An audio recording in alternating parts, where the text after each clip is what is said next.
So today we're going to look at talent identification, the physiological and psychological testing methods specifically in soccer worldwide. So what is talent identification? It's actually a multitude of players who strive for excellence and that elite level status in their respective sports. Talent ID is a way of recognizing players for their exceptional psychological and physiological abilities, according to Williams et al. 2000. Not only is it based on their potential to perform at an elite level, players can be assessed through various training camps and tournaments facilitated by coaching staff, organisations, and scouts or selectors, where they can compare players against each other and pick the players with the most potential. Testing methods psychologically include self-reporting questionnaires and sports-specific questionnaires, whereas physiological testing can look at VO2 max and heart rate max, according to Baker et al. 2020. So on a broad scale, all these organisations worldwide actually operate similarly in talent ID. However, there is some misconceptions and changes that may be made based on the pool size, the access to facilities, and the level of competition they're at. So we'll have a look at the psychological testing. So psychological behaviours throughout processes facilitate the performance of individuals. Cognitive functioning and adaptability can improve reaction speeds, decision making and awareness, according to Musculus and Lombinger, 2018.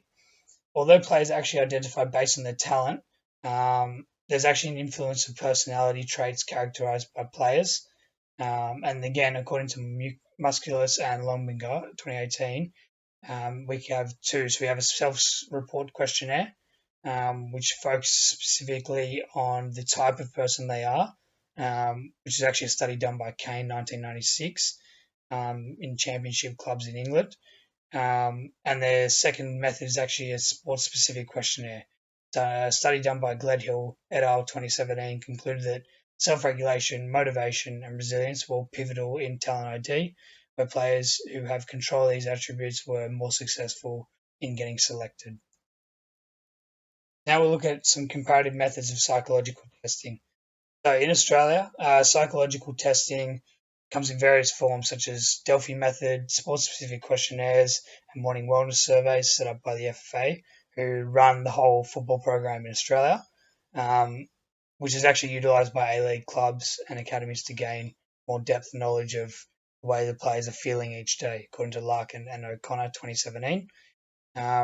Results from this actually showed that 1v1s were the most important, first touch was the most important, and striking the ball. Whereas moderately important assets were love of the game and awareness. This was all based on a Delphi test, and we'll have a look more in Figure 1. Another test done that can be compared is Abdullah et al. 2016, where he determined Malaysian Super League players put more emphasis on motivation, concentration, and performance compared to the Australian-based studies.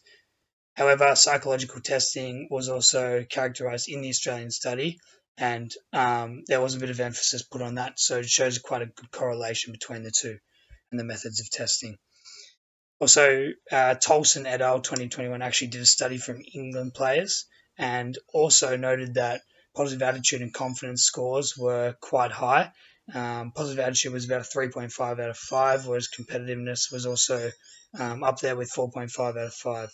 So we can really see that the testing methods are quite similar.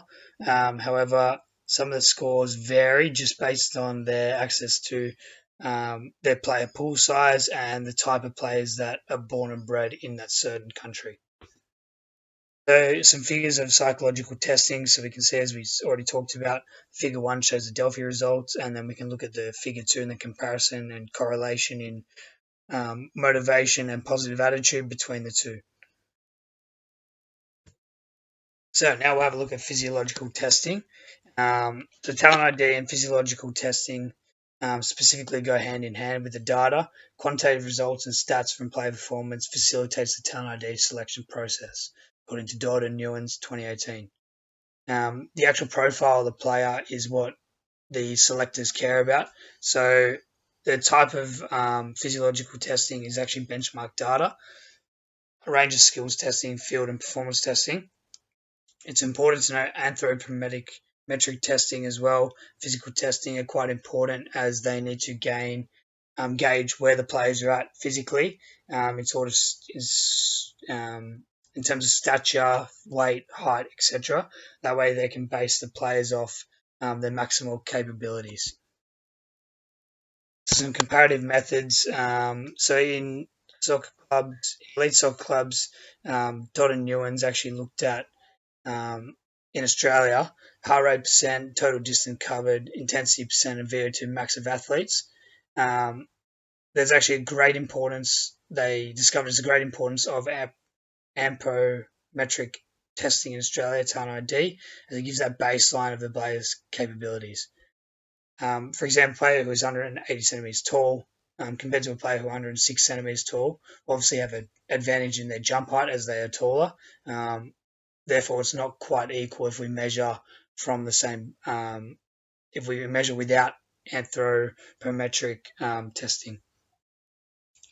Similarly, some results showed Norway players averaged a VO2 max score of 65.7, according to Wisloff. According to Sporis et al., 2009 Croatian First Division players, VO2 max score was about 60.1, and according to Rampini et al. 2009, Italian elite players scored about 58.5 to 4.0 milliliters per kilo per minute.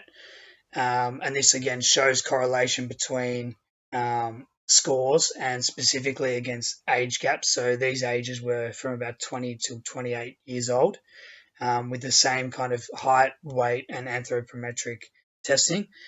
So it actually shows some correlation between physiological testing methods within a range of different countries. More examples of physiological testing. As I just spoke about, the 21 to 32-year-old data shows that in Figure 3 shows that all the physiological testing results were quite similar across a range of countries. While the results were actually congruent, the similarities in VO2 max scores across multiple studies, other similarities in sprint speed, vertical jump, maximal heart rate were all closely aligned as well. So again, just shows that all studies were very, very close. And that same physiological testing method is working throughout different countries and different applications of talent identification. And they're just some references.